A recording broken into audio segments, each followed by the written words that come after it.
تعارف ہے گھر کے اندر، چار دیواری کے اندر، کمرے کے اندر، وہ بھی چادر کے اندر۔ اب ضرورت تھی کہ ان کا تعارف عمومی بھی کرایا جائے، لذا عمومی تعارف کب کرایا؟ جب ایک طرف سے 72 آئے عیسائی اور دوسری طرف سے اکٹھے ہو رہے ہیں میدان مباہلہ میں، دوسری طرف سے گئے 5، اور 5 بھی عجیب، ایک اللہ کا رسول ہے، ایک نواسے کی انگلی پکڑی ہوئی ہے، ایک کو خود اٹھایا ہوا ہے، پیچھے پیچھے طہارت کی مالکہ آ رہی ہے، اس سے پیچھے شجاعت کے مالک علی آ رہے ہیں۔ قاعدہ یہی ہے، آپ تو ہم سے بھی زیادہ ایڈوانس ہیں، یورپ میں رہتے ہیں، جب ایک وفد میں 72 ہوں تو دوسرے میں بھی 72 ہونے چاہیے، بلکہ اسلامی حکومت تھی، مبصر کے طور پر ڈھیر سارے بندے آ سکتے تھے، لیکن یا رسول اللہ اس طرف سے 72، اس طرف سے 72، اس طرف سے 5، یہ کیوں؟ اور پھر میں تو کہا کرتا ہوں، آج یورپ امریکہ شور کرتا ہے کہ مسلمان عورتوں کو اہمیت نہیں دیتے، 72 میں ایک عورت بھی نہیں۔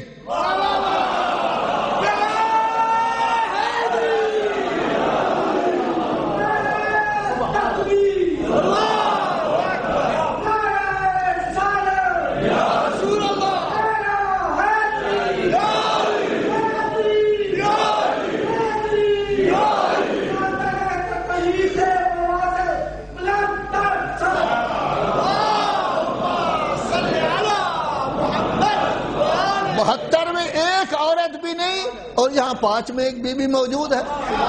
آج کل یورپ والے شور کرتے ہیں جی چلڈرن کا خیال مسلمان نہیں کرتے، بچوں کا خیال نہیں کرتے، تو 72 میں تو ایک ہی بچہ نہیں آیا، ان کو نمائندگی نہیں دے گئے، اور یہاں رسول اللہ 2 کو اکٹھا لے کر گیا ہے۔ لوگ کہتے ہیں جی جوانوں کو اسلام اہمیت نہیں دیتا، حضور جوان، علی جوان تھے، ان کو لے کر گئے، تو بوڑھا بھی موجود، جوان بھی موجود، عورت بھی موجود، بچے بھی موجود، سب کو اہمیت دے کر حضور نے بتا دیا انسان انسان ہے، اس کے لحاظ سے برابر ہے، ہر کسی کی عزت کرو، نمائندگی دو، کسی کو ایک طرف نہ کرو۔ اب جب گئے ہیں، کیوں گئے ہیں یہ 5 آدمی؟ در حقیقت بتانا مقصود تھا اسلام کی نمائندگی یہی 5 کرتے ہیں اور کوئی نہیں کرتا۔ اسی لیے کبھی مسیحیوں سے بات چیت ہو، آپ ان کو کہہ سکتے ہیں کہ جب تک رسول اللہ رہے مسیحیوں کے ساتھ کوئی جنگ نہیں ہوئی۔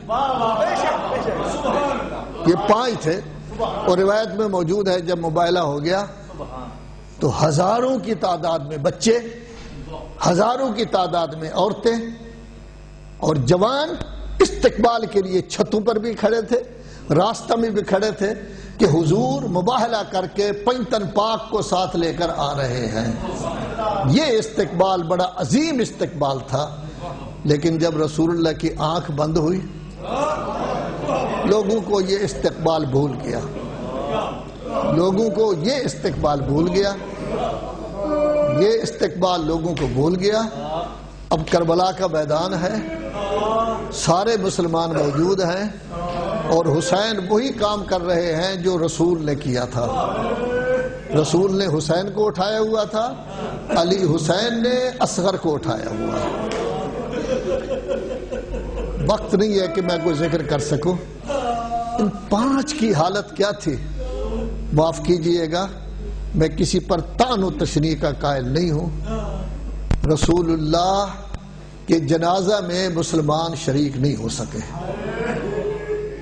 رسول تھے نا، ہر کسی کا جنازہ پڑھاتے تھے، ہر کسی کے دکھ سکھ میں شریک ہوتے تھے، لیکن مصروف رہے مسلمان، اللہ کے رسول کے جنازہ میں مسلمان شریک نہیں ہو سکے۔ چاہیے تو یہ تھا کہ جب 6 مہینے بعد زہرا جا رہی ہیں تو ان کے جنازے میں شرکت کریں۔ کیا یہاں ایسا نہیں ہوتا کوئی آدمی بیچارہ فوت ہو جائے تو رات کے 2 بجے تک آپ بیٹھے رہتے ہیں؟ لیکن کیا ہوا کہ مسلمان سو گئے، اور جب زہرا کا جنازہ اٹھا تو 6 آدمی ساتھ تھے، صرف 6 آدمی ساتھ تھے۔ اور اس میں بھی بڑی عجیب بات ہے کہ حضور نے دیکھا کہ زہرا کے تابوت کے نیچے ایک چھوٹی بچی آ رہی ہے جس نے برقع پہنا ہوا ہے، نقاب منہ پر ڈالا ہوا ہے۔ جنازہ روک دیا گیا، اور پوچھا بیٹا حسن یہ کون ہے؟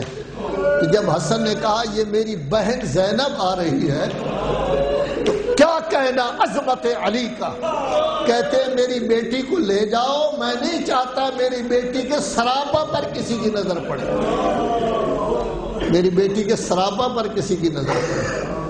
بلکہ یہاں تک ہے کہ کبھی روضہ رسول میں اگر اہل بیت جاتے تو علی آگے بڑھ کر چراغ گل کر دیا کرتے تھے تاکہ کسی کی نظر اہل بیت کے سراپا پر نہ پڑے۔ ایک شخص یہ کہتا ہے کہ 3 سال برابر میری دیوار اور مولا کی دیوار ایک تھی، 3 سال میں نے زینب کی آواز نہیں سنی 3 سال میں نے زینب کی آواز نہیں سنی 3 سال میں نے زینب کی آواز نہیں سنی۔ آپ کے چھٹے امام تشریف فرما ہے، چند مومنین گئے ہیں، فرمایا کیا ہو گیا ہے کہ میں آپ پر غم کے آثار نہیں دیکھ رہا؟ تو مومنین کہنے لگے فرزند رسول کیا ہے؟ کیا آپ فرمایا آپ کو پتہ نہیں محرم کی پہلی ہو گئی ہے؟ تو ہر آدمی کے چہرے پر غم کے آثار ہونے چاہیے۔ امام کے چھٹے امام کے والد باجد جو عینی گواہ ہیں کربلا کے واقعہ کے، وہ فرماتے ہیں اللہ رحمت فرما ان لوگوں پر جو ہمارے غموں پر گریا کرتے ہیں، اور ساتھ ہی ساتھ اس کے بعد کہا یا اللہ میں ان لوگوں کا شکر گزار ہوں جو ہمارے غم کو مناتے ہیں۔ یہ آپ کا معصوم امام کہہ رہا ہے، لیکن عزادارو آپ کا 12واں امام آپ کو مخاطب کر کے کہتا ہے اے میلان والو آپ غم منا رہے ہیں، تھوڑی دیر بعد اپنے گھروں کو آرام سے چلے جائیں گے، لیکن فرمایا آپ جب غم مناتے ہیں تو آپ کی آنکھوں سے آنسو آتے ہیں، لیکن فرمایا کہ میرا جگر اس قدر زخمی ہو گیا ہے کہ میرا دل خون کے آنسو روتا ہے۔ جب پوچھا گیا مولا آپ کا دل خون کے آنسو کیوں روتا ہے؟ کیا اکبر کی شہادت پر، کیا قاسم کی شہادت پر، اصغر کی شہادت پر، حسین کی شہادت پر؟ فرمایا نہیں، میں روتا ہوں لیکن خون کے آنسو اس بات پر روتا ہوں، میں خون کے آنسو، میرا دل خون کے آنسو روتا ہے کہ وہ پردہ دار بیوییں کہ سورج جن سے شرماتا تھا ان کے ہاتھ پسے پشت بندھے ہوئے ہیں اور وہ بازاروں اور درباروں میں پھرے جا رہی ہے، بازاروں اور درباروں میں پھرے جا رہی ہے۔ ایک آدھ کلمہ سن لیں، خدا آپ کو کوئی غم نہ دے سوائے غم اہل بیت کے۔ کتنی محبت تھی زینب کو اپنے بھائی حسین کے ساتھ۔ روایت میں نے دیکھا ہے جب اون و محمد دونوں شہید ہو گئے اور حسین جانے لگے کہ میں اون و محمد کی لاشیں اٹھا کے لاتا ہوں، تو جناب زینب دامن پکڑ لیتی ہیں اور کہتی ہیں بھیا جتنی دیر آپ نے میرے بچوں کو اٹھانا ہے آپ میرے پاس بیٹھ جائیں، میں آپ کی زیارت کرتی رہوں۔ اور جب 10ویں کے دن شام کے ٹائم بیویاں گئی ہیں، حمید ابن مسلم کہتا ہے میں نے دیکھا ہر کسی پر رونے والی موجود تھی، 12-13 سال کے بچے پڑے ہوئے تھے جن کا رونے والا کوئی نہیں تھا۔ تو میں نے پوچھا ان کی ماں نہیں ہے؟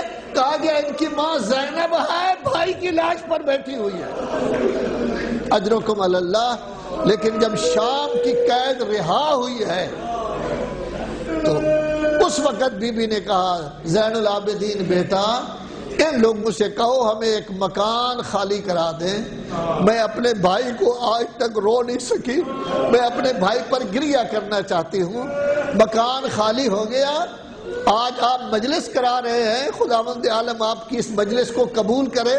یہ مجلس سنت ہے زینب کی مجلس کی، سب سے پہلے مجلس زینب نے شام میں قائم کی۔ کس طرح؟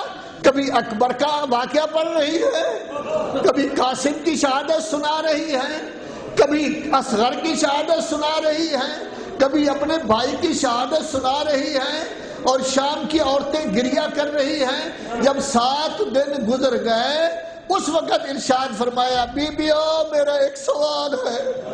ہائے حلال المشاکل کی بیٹی سوال کر رہی ہے، علی کی بیٹی۔ سب نے کہا بی بی آپ حکم دے۔ دوبارہ فرمایا بیبیو میرا ایک سوال ہے۔ جب انہوں نے کہا حکم دے، فرمایا میرے حکم کا زمانہ گزر گیا، میں اس وقت حکم دیتی تھی جب میرا عباس تھا،